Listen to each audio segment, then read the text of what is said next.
All right, folks. I want to welcome you to this video. It's just going to be a informal discussion, just to set the context, folks. I'm here in the beautiful sunny Philippines. I'm right off of Subic Bay. It is a beautiful sunny, there's no clouds in the sky that I see. It's a beautiful sunny, hot, windy day. It's pretty windy. If the wind kicks up too much and blows my damn umbrella over, I'm gonna have to readjust the camera because it's so hot. You know, you can't put the camera in direct sunlight. The damn thing will melt.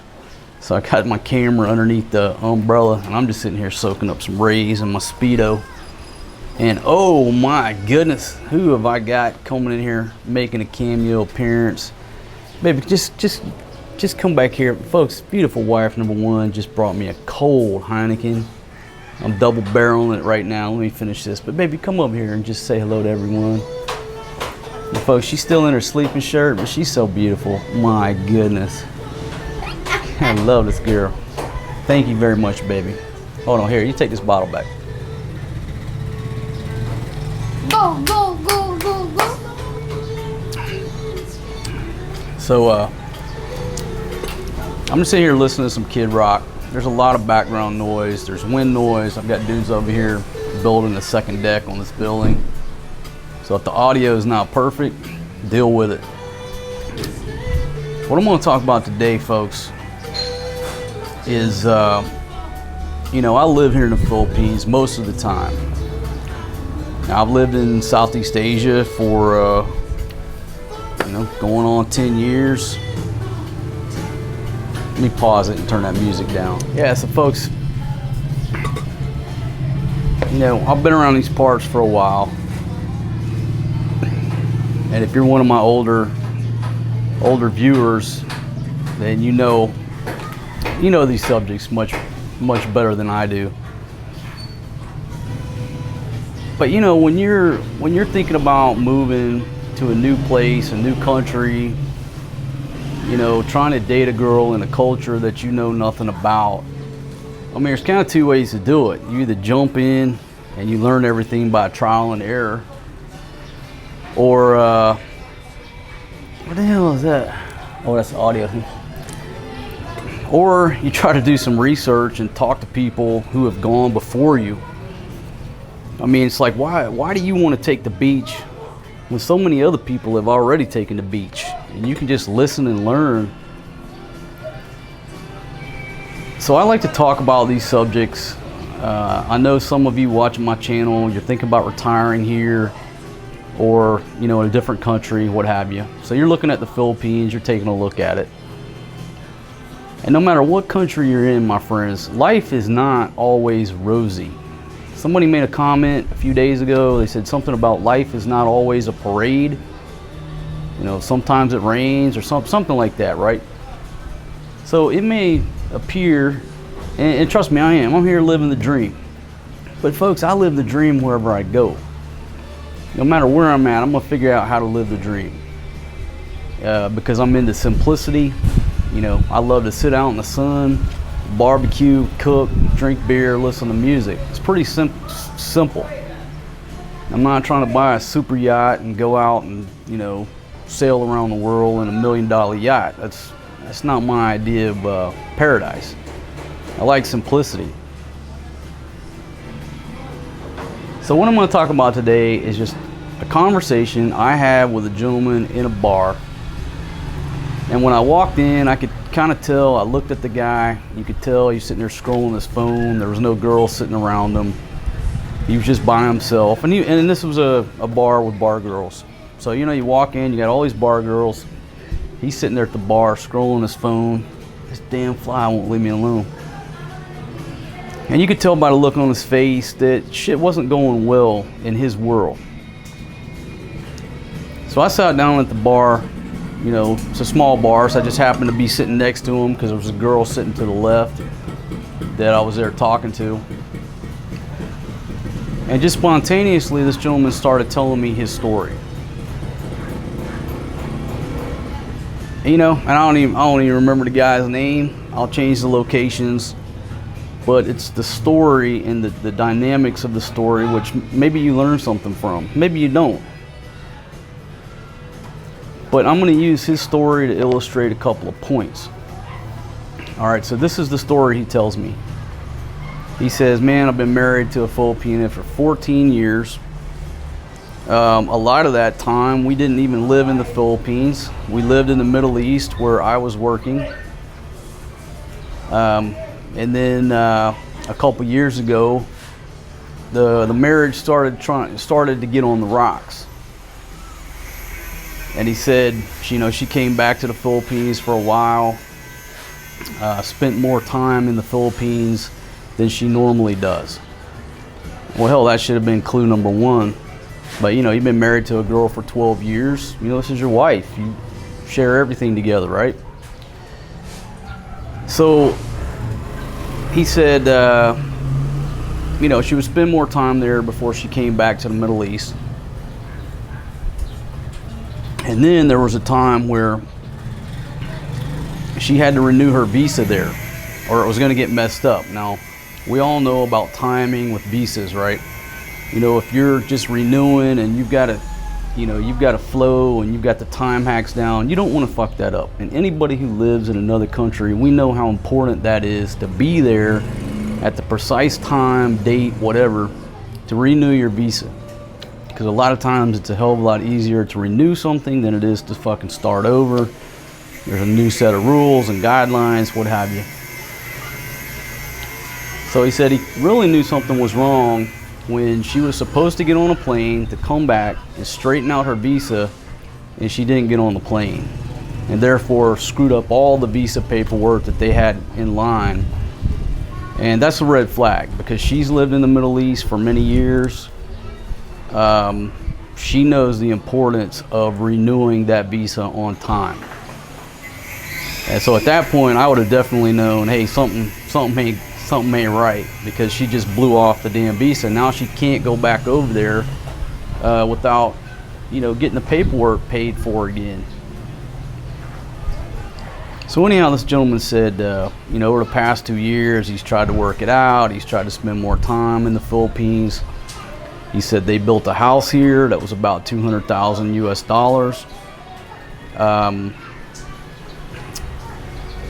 And put roots down here. This is his wife of long term, not some bar girl he met. My damn umbrella may be about to blow away. This damn wind's tearing it up. It's not some bar girl that he met. He's vested with this chick, and she's an older girl. She's 44. Now this gentleman appeared to me to be like 75. He said he was 55, which caught me way off guard, because most of the time over here, I'll be talking to a guy that I think is 55, and he's like, "No, man, I'll be 76 next week." And you're usually floored by the guy being older than he appears, or older than his lifestyle. But this guy, man, I thought he was 75 years old. He said, "No, I'm 55," or he just said, "I'm 55." I was like, wow. So I don't know what that has to do with anything, but I'm just describing the gentleman. So anyhow, they built a house, 200 grand into it, car, the whole 9 yards, right? All of his money is invested here in the Philippines, in that house, that compound, that furniture, that TV, that refrigerator, that vehicle. That's his life. He went all in. So he said he came this trip, and for whatever reason,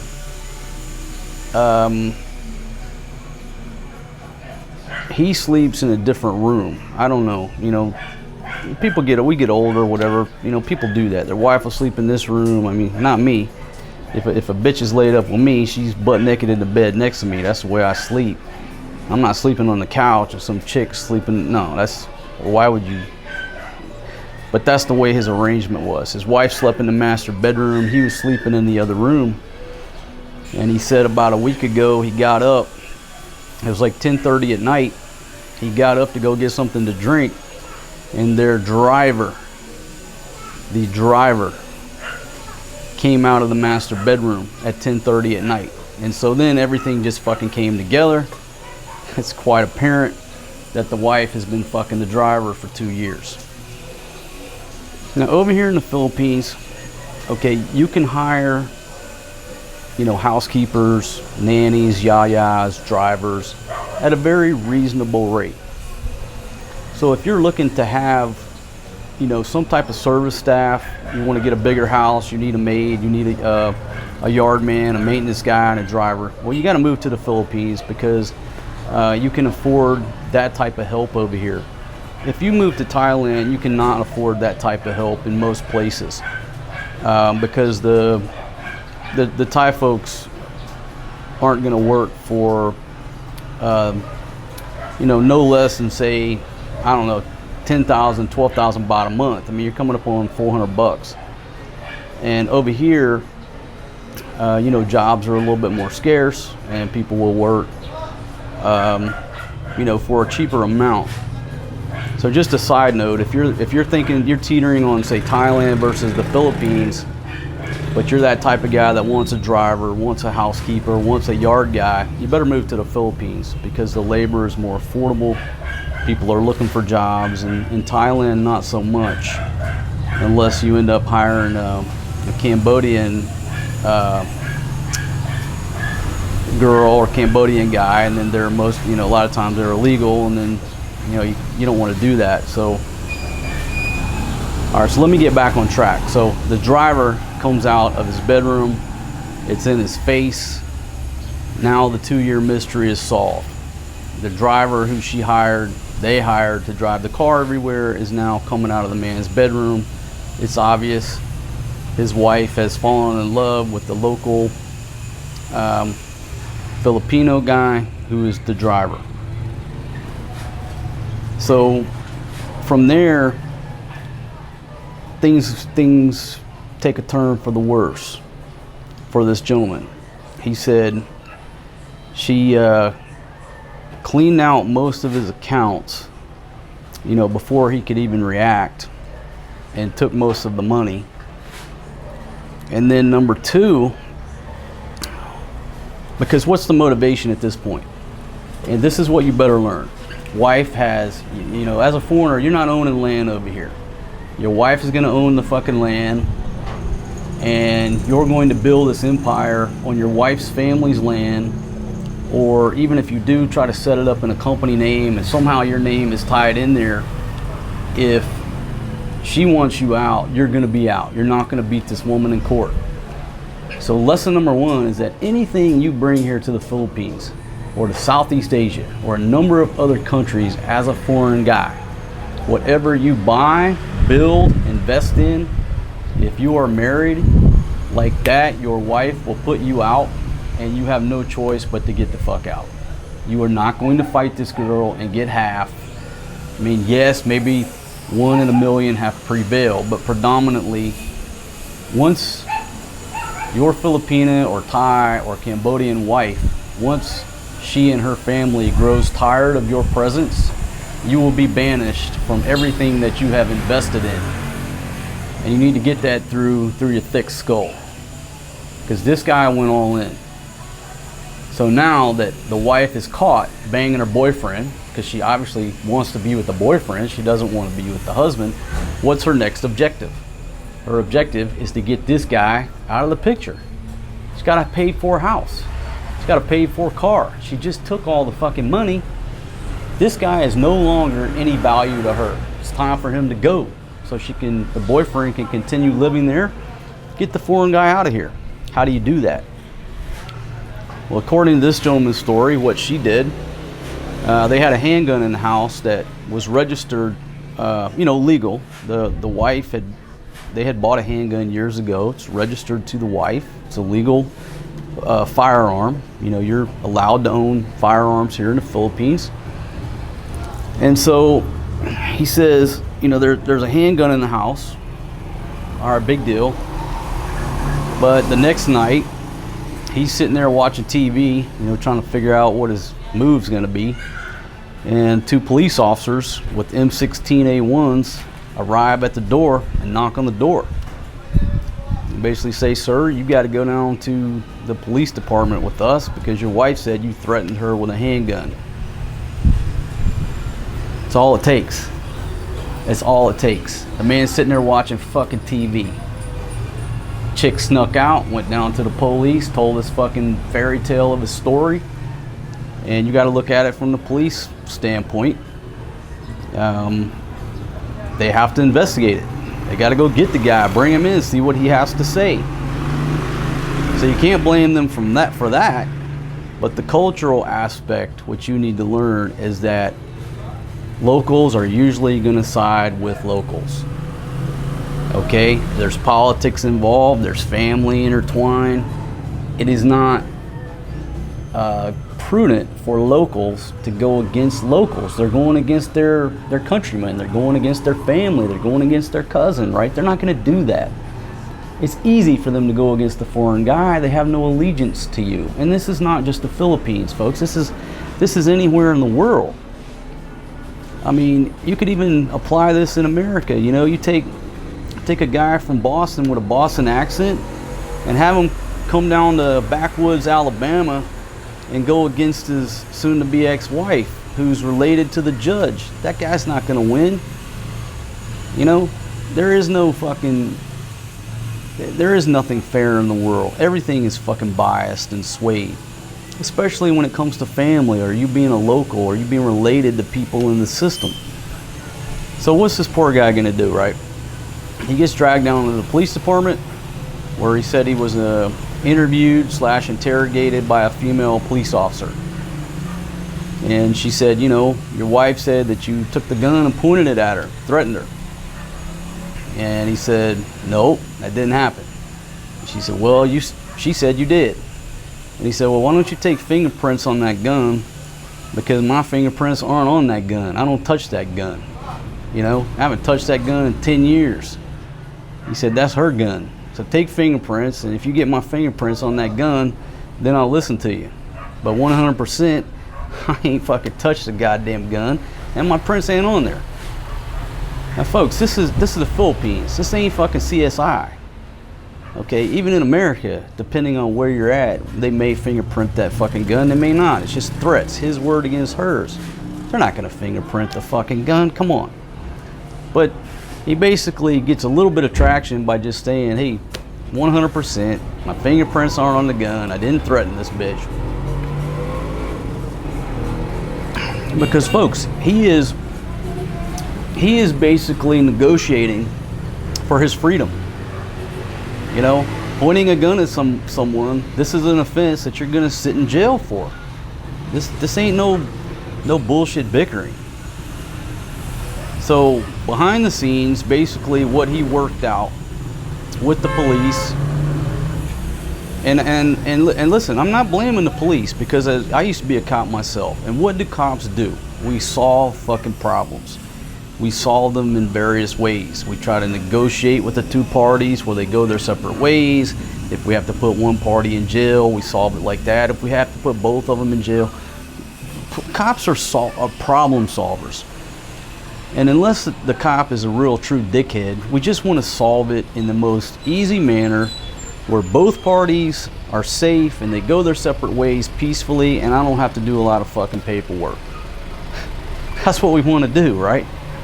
We don't want to do the paperwork, you know, unless you meet some dickhead or some rookie that's trying to run up his statistics. We just want to solve the problem. So I wasn't there, but put yourself in the perspective of the police. How do we solve this problem where everybody kind of comes out? And so what the guy said he negotiated with the cops was that simply within 5 days, he will leave the Philippines. Now, did he have to leave the Philippines? No. But if he just said, fuck it, you know, I didn't do it, well, they're probably going to arrest the guy and charge him. He's got to get a lawyer and he's got to defend himself. That's not the route you want to go. So, you know, I think the dude probably made the easiest and quick decision with negotiating with them to say, look, I'll just leave. We'll solve the problem. There'll be no more issues. You know, I'm sure she'll be okay with it. And so he basically just informally said, I'll book a flight on Saturday. I will leave the Philippines. And they said, okay, well, if you're in agreement with that, it prevents us from having to prosecute you, and she'll be okay with that. She said yes. So this dude goes to his house, packs his shit, flies to Manila, and he's hanging out in Manila for 4 days before his flight back to the U.S. And the poor dude said, she took everything and locked everything down. He said, my friends back in the States had to pay for this plane ticket. And he says, luckily I got such good friends, and they said, man, just fuck that bitch, man. Just, stay in the hotel in Manila, chill out, get on the plane, come back to America, and we'll help you start over. And it's a good thing that guy's got good friends like that, because he's gonna need them. And the guy said, I haven't been to the US in 14 years. And we were joking. I said, well, man, you're in for a fucking shock. America is not what it used to be 10 years ago, 6 years ago. It's a different place. So we both kind of talked about, a little bit nervous going back to the States after 14 years, not knowing how to act, what to expect, no job. So the dude's in a pickle. He's in quite a pickle, but I said, dude, you have to look at it from the most positive standpoint, and that is you still have your freedom. You have your freedom, number one. You have your passport, number two. Number three, you don't have an immigration hold by NBI preventing you from leaving the Philippines. And so the positive of it is you're getting an opportunity to start over from ground zero, from fucking zero. But you have that opportunity to start over. And oh, by the way, welcome to the club, my friend. A lot of us who have been here, we've been clipped by our local wives. I got clipped by my Thai wife on a small level, very small level. But I was lucky I didn't get clipped on a big level. And nothing against her. That's just, we as men, when we divorce women in most countries around the world, we're gonna get fucking clipped.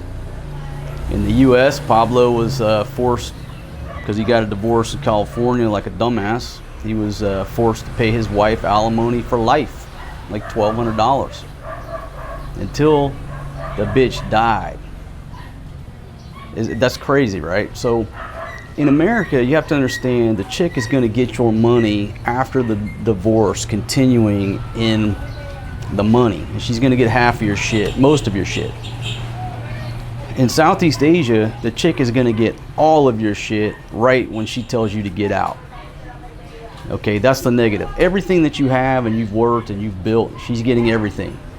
But you will have the opportunity to, check my mic levels. You have the opportunity to get out and start fresh without having to pay her alimony for life. That's the good thing. And for me, I would rather lose everything at once and then be able to start over without making that payment than to be Pablo getting a divorce in California and have to pay this bitch until one of us die. And me and Pablo joked about that that the joy in death, well, and we talked about this before he died, the joy of it is if he died, the bitch's fucking alimony stopped. And so the second he died, that bitch fucking lost $1,200 a month, and big, you know who you are. I know you're watching this, and you know who you are. And don't worry, I'll be talking about you at some point. So anyhow, back to this gentleman here. So he was down on his luck, lost everything here in the Philippines after spending 14 years building his slice of paradise, which was paid for. And then all of a sudden his wife started banging the local guy. And it's just like, it's just like my local buddy said. They said, that fucking dude don't give a shit about that bitch. He likes living in the big house, driving the fucking brand new car and spending her money. He don't love that bitch. So this Filipina thinks this dude's in love with her. He's just using her. And I don't blame that dude. He's trying to step up in his life. And if that man's wife was faithful, he wouldn't have a chance. but she's not faithful. She's a bitch. So the local guy, you know, he stepped up. He's living in the big house that the foreign guy paid for over there. Okay. So I did a video, I guess a year or two ago. I was talking about, should you buy a pig farm, a hotel, or a bar when you move to Southeast Asia? And I said, let me help you choose which hole to throw your money down. Well, folks, this is just an example. And so the lessons here, I took a bullet point here. Okay, anything that you build here, anything that you build here in the Philippines with your Filipino girlfriend or wife, especially your wife, but what happens is you'll find a dude will find a girlfriend here, and her family obviously has land, so you go up there and build a little house thinking you're going to live happily ever after. Then the minute the family gets pissed off at you, they just tell you to leave, and you go. So the lesson is, I'll say in Southeast Asia and a number of other countries, but we're here in the Philippines. I'm telling a story about a guy in the Philippines, so I'll just expand it to say Southeast Asia. Anything you build here is gone from the minute you build it. You have to assume that whatever you build here with your wife, your girlfriend, it belongs to her. The minute you hammer a nail in the wall, she owns that nail. Her family owns that nail. Because you have any fucking dispute, you're leaving. That's hers. Okay? So anything that you build here with your local girlfriend is gone. It needs to be like play money. It needs to be like casino money. You're not going to recover that. You're not going to get it from her. Okay, if your wife accuses you of something in a deceitful, devious manner, just to get you out of the picture, you're going to be guilty until you get an attorney and you prove your innocence. It's a local girl going against a foreigner. It's hard. It's going to be hard to beat what that girl says, because locals don't want to go against locals. That's not just here. I'm not picking on this country. Let me reiterate that.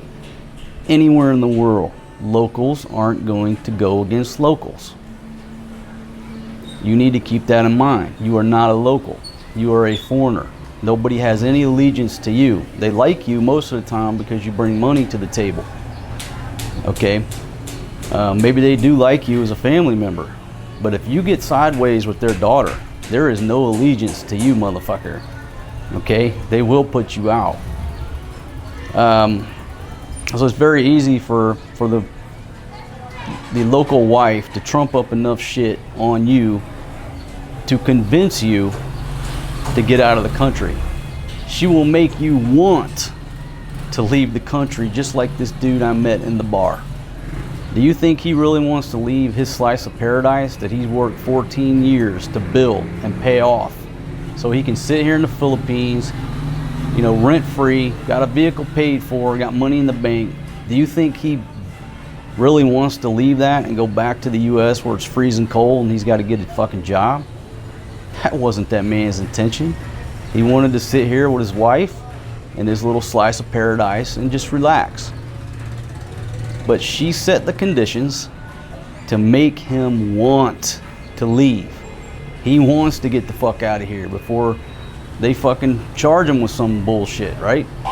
She took all the money. He's got no money to hire a fucking lawyer. She got the drop on him. That's another reason not to give your wife or your Filipino girlfriend access to your US accounts. When you come here, if you're going to open up a local account, put enough money in there to operate that is like casino money. You know that when you put that money in that local account, it's lost forever. It's like going to a casino, play money.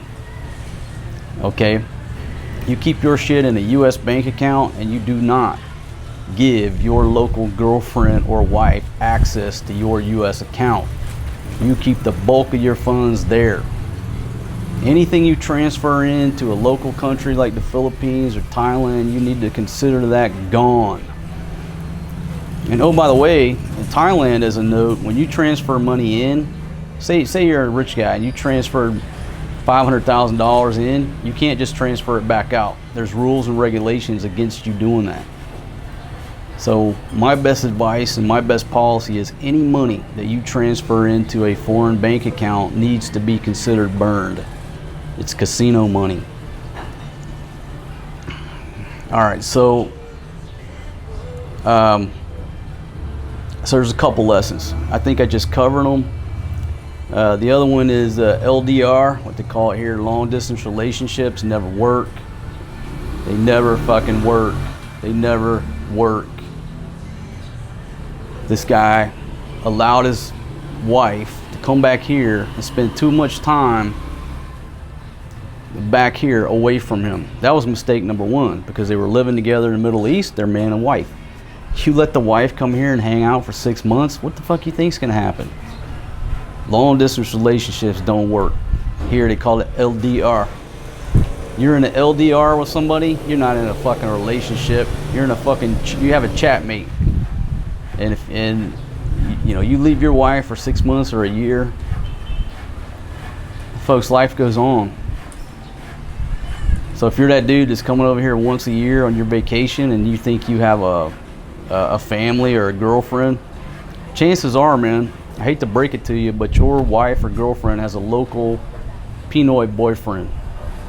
That's her boyfriend, and when you come over here for 1 week or 2 weeks a year or twice a year, he just moves out of your fucking place. It's an inconvenience to them, but he doesn't say anything because they don't want to fuck up the money income. They don't want to screw up the stream. So he tolerates you coming here banging his girl for twice a year, because that's the price they have to pay to live their lifestyle. And again, I'm not picking on this country. It's anywhere. All right, so there's some learning lessons in there. And my friend, assumably, he told me he had a flight back on Saturday. I hope you're doing well in the States. And you know, man, I hate it that it happened to you, but like I said, welcome to the club. You're not the only one who's lost their life savings because they invested in a fucking pig farm in Southeast Asia. You're not the only one. The only thing that we can hope comes out of this is that other people, other dudes that are coming over here, they listen to my words and they learn from your case study and they don't make the same mistakes. And folks, the same shit happens everywhere. It happens in the States. The difference here, okay, in the States, the relationship doesn't progress so quickly where guys lose their money so quickly. You meet a girl, you know, hanging out with her for a few months, you get together, you get married, you know, you end up losing your money after a process. So in the States, unless you walk into a strip club and fall in love with a stripper, things don't progress very quickly. Over here, you come over here and lay eyes on one of the most beautiful girls you've ever seen in your life, because all the girls here are slim and trim and beautiful, and you immediately fall in love. And then the next week you bought a pig farm on her, you know, built a pig farm on her family's land. How long have you known the girl? 1 week. Whether she's a nice girl or whether she's a bar girl. And damn sure don't fall in love or marry a fucking bar girl. But guys have limited time on vacation. They meet a girl, they spend a week with her, they fall in love, and now they're ready to go all in, build a pig farm on her family's property. 6 months later, they get sideways because you didn't know the girl in the first place. Your personalities don't connect because you fucking did all this shit after 1 week. God damn, slow it down. You know, you're not gonna do the same shit in your home country and meet a girl and a week later say, hey, I wanna build a pig farm on your family's property in fucking Alabama. Let me just give you all my money. You don't do it there, but the beauty here blinds you. You know, over there you're competing over a lamb whale that's this big, and over here everybody's slim and trim and beautiful, and you know, I understand, it blinds you. All right, so that's the one story I wanted to cover, and I hope you took some points out of that, some learning lessons. If you're new, if you're coming over here, And this is just the story that this gentleman told me. I don't know if all the facts are straight. There's always two sides to the story, but that's what he told me. And so I will start the comment section in the comments, and veterans weighing in, people asking questions. This sets the stage for the comment section, where you could probably learn more in the comment section than from just one person, because there's probably going to be 30 veterans of this game weighing in down there. Read the comments, listen to what they have to say. Now folks, I'm sitting here chilling like a villain, and as long as that damn sun don't start baking this camera, I'm gonna keep talking, because I have one more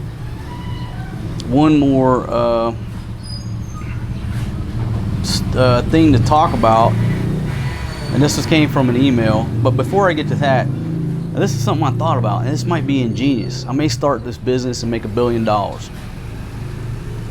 Okay, basically in a lot of countries around the world, the foreign guy can't own the dirt. You can't own the property. Now you can own a condo because you don't own the dirt. I think what we need to do is start importing trailers over here, mobile homes, single wide trailers. So if you're the foreign guy and you fall in love with a Filipina who has family land, you pay to put the septic tank, you come over here to King Marcos motherfucking single wide foreign guy safety trailers. You pull a trailer in there and you live in that trailer with your Filipina, right? Now the trailer belongs to you because you can own a vehicle. That trailer, that VIN number can be registered in your name, the foreign guy, the expat. So you come buy a trailer from me, pull it out to the province, hook up electric and water, and put all your shit in there. And if your Filipina gets pissed off and says, you get the hell out of here, all right, I'll bring my truck down there, hook up to your trailer, you own it, and we'll pull that shit to the next bitch's farm. And you put in a septic tank and the water and electricity, you're out like $1,000. You go on to the next chick. Why hasn't somebody already did this? I could have saved thousands. I can save thousands and thousands of foreign guys from losing their $200,000 house. Folks, I think I'm gonna start importing single wide trailers. So that you get off the plane in Manila, you link up with your girlfriend, you come straight over to King Marcos's fucking trailers, and you pick one out. You pick one out, I pull it down to the fucking pig farm for you. And if she tells you to get the fuck out, pay me $500, I'll pull it to the next bitch's pig farm. You just set it back up. Genius. As hot as it is, that damn Yeti Coaster keeps that beer cold. And it's such a difference. It's like if you have beer up here, you take a drink and it's hot. But the minute you get down there, it's like fucking magic. And this thing is so damn hot that, I mean, it's so hot, I could probably fry an egg on that right there. Which makes me think that if I had it to do over, well, this was a gift, so I'm not questioning a gift. But if you get one of these, I would say get a white one, because that is so damn hot right now that silver is not. But when I touch the black, you can fry an egg on it. But that beer in that Yeti Coaster is still ice cold. My folk, my Yeti drink products, what a great gift for anybody. $25, gift they're never gonna get rid of. Now the fucking coolers for $400 and $500, that's excessive. I'd love to have one. If somebody gave me one, I would keep it forever, but I can't justify spending $400. That's just too much, Yeti. You gotta bring that price down somehow. All right, let's move along to the second story. Like second story, no, the second case study. And this was an email that I got. A gentleman sent me an email and he said, hey man, I need help with my bar girl. It was a, hey, I need help, and also thanks for the help. He said he's been married to a Thai lady for 10 years. She's a great wife. They have no kids together. Everything's good, other than it's a little bit boring. You've been married to a chick for 10 years, no matter how pretty, how good she is, you get a little bored. And he said she's very good to him, and every now and then if he wants to travel around Thailand, she doesn't object, so he'll go on a week-long trip. And of course, where the hell is he going? He's going, you know, straight to Phuket or Pattaya to fucking, you know, go hang out with some bar girls. Wife thinks he's fishing on Koh Chang. His ass is up in the go-go bar. Got it. But the problem is, this gentleman said, man, I spent, you know, three different times with this girl last year from the go-go bar. She's got 2 kids, and I'm falling in love with her. And he said, I've thought about leaving my wife for this girl and her 2 kids. And he said, but thank the Lord, I've been reading a couple articles on your blog and I haven't done so. And I said, man, I sent him an email back. I said, look, if you haven't read the one about don't fall in love with strippers, hookers, or bar girls, read it again. And I think he did read it, but I sent it again to reiterate. Do not fall in love with fucking bar girls, hookers, strippers. This applies to any country in the world. What's the job of a stripper or a hooker or a bar girl? Her profession is to get the money from your pocket into her pocket. That's it, by any means necessary. They can be through talking to you, kissing your ass, giving you a massage, sexual services, whatever their job is to get your money into their pocket by any means necessary. Everything is fair. Okay, if you don't watch them, someone will even fucking steal it out of your pocket. That's their fucking job, is to get your money. So what this gentleman has experienced is what we call a GFE. He met a bar girl, a hooker. He met a bar girl and they hit it off, and then he said, okay, well, let me bar fine you. You know, let me pay the bar so you can go with me for a whole week and we'll go island hopping and act like we're in love. Now, the gentleman seems to think that he's in love with her, but what it's really called is a GFE, a girlfriend experience, where you're paying this bar girl, this hooker, whatever, to travel around with you and act like she's your girlfriend or your wife, or like you guys have a future together. And so it's more like a girlfriend experience. That's what they call it, GFE. So this dude has had 3 GFEs with the same girl, and now he's in love. But what he's losing perspective of is that the minute that week is over and he's through paying her on a daily basis, she goes back to work at the bar as a bar girl / hooker. And 2 days later, here comes the next dude, does the same thing. So when he goes back to his wife talking about being in love with this girl, she's already down in fucking, you know, Koh Samui with the German guy, because he bar fined her for a week. She's a bar girl, she's a hooker, she's a prostitute. That's the ugly in it, my friends. Yes, okay, they were once sweet girls from the farm, and maybe they are still sweet girls.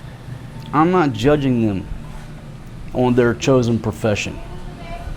A lot of my friends are bar girls who I call friends. I don't judge them, the way they live their life. I don't want anybody judging me.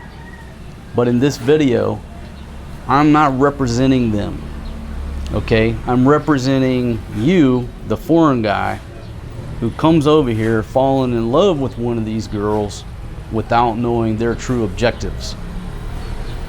So don't think that I'm coming down on them, I'm judging them. I am not. Okay, I have, most of my friends are bar girls. Let's put it that way.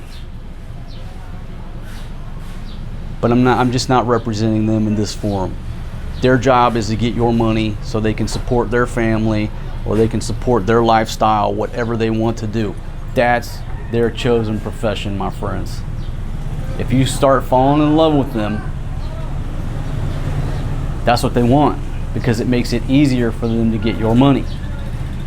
Most of them have 3 or 4 dudes falling in love with them. They call them sponsors. You think it's your girlfriend, they call you a sponsor because they have 3 or 4 other guys that are sponsoring them, sending them money, and they're, oh, by the way, they're still working at the fucking bar every night. You guys gotta wake up. All you young bucks and you newcomers to leaving the West, you gotta wake up, my friends. You gotta wake up and listen to the folks who went before you and took the beach. So my advice to this gentleman was, I said, dude, okay, my advice to you, do not leave your wife. You have a good home life. If you want to continue to go see this bar girl 3 times per year, spend a week on the beach, you know, feeling that little jittery feeling because you think you're in love, just remind yourself this is a 1-week girlfriend experience paid for by you. She is not going with you because she loves you and because she's losing money. She is making money. So that was my advice. Stay with your wife. Go see your bitch 3 times a year. Whatever. Nobody's judging you. And just enjoy life. But then I have the flip side of the coin, folks. You know me. Life is short. Life is fucking short, then you die. Maybe this dude dies in 6 months. I told him, man, if you really think you love this girl, roll the fucking dice. Go play Captain Save-A-Ho to her and her 2 kids. Move into her fucking village. Support the whole family. And live over there until you die. But 99.999% probability you're going to lose all your fucking money. And then you're going to be out starting over. Without your wife. Without your fucking bar girl. You lose all your money. That's what's going to happen.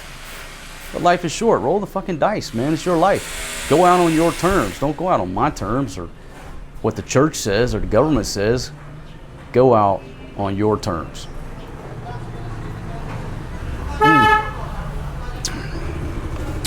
And that's the 2 case studies I wanted to talk about today. While I'm sitting here, folks are sitting here getting me a tan. I'm starting to sweat. I hope I don't sweat on this microphone because this son of a bitch is about $200 and it's a good one. Please weigh in down in the comments if you have any suggestions, you know, pointers, any value to add to our fellow man. And if you have any questions, weigh them down in the comments, because a lot of my subscribers have been around here for decades. They can try to weigh in and help you. And so sometimes, folks, it just takes us airing out our dirty laundry so that others may learn. And that's what I'm doing here today. Names, locations, all that doesn't matter. It's the dynamics of the case that maybe you can learn something from. Because I certainly learned a lesson the hard way. The J-Dog learned a lesson the hard way. Pablo Escobar learned a lesson the hard way. And there's dudes here coming here every day learning the lesson the hard way. If you save up your money and you get your ducks in a row to leave your home country, to move to a tropical island, to live the good life, as long as you don't fall in these traps, you'll continue to live the good life.